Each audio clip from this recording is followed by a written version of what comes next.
নমস্কার।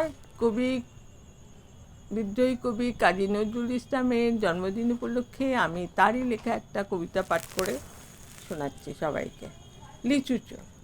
বাবুদের তালপুকুরে হাবুদের ডাল কুকুরে, সে কি বাস করলে তারা, বলি থাম একটু দাঁড়া।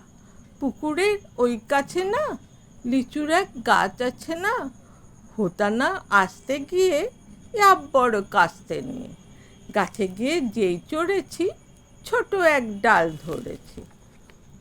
ও বাবা মরাত করে পড়েছি সরাত জোরে, পড়বি পর মালির ঘাড়ে, সে ছিল গাছের আড়ে।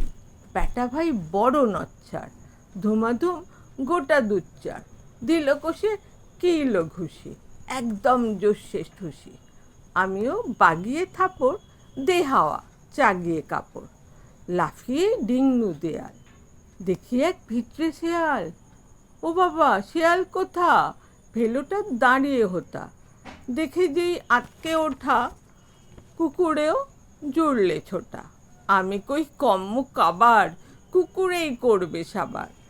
বাবা গো মা গো বলে পাঁচিলের ফোকল গলে ঢুকে গিয়ে বসদের ঘরে, যেন প্রাণ আসলো ধরে। যাব ফের কানমুলি ভাই, চুরিতে আর যদি যাই, তবে মোর নামই মিছা।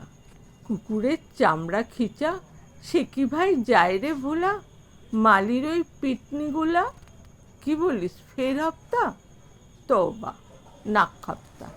নমস্কার।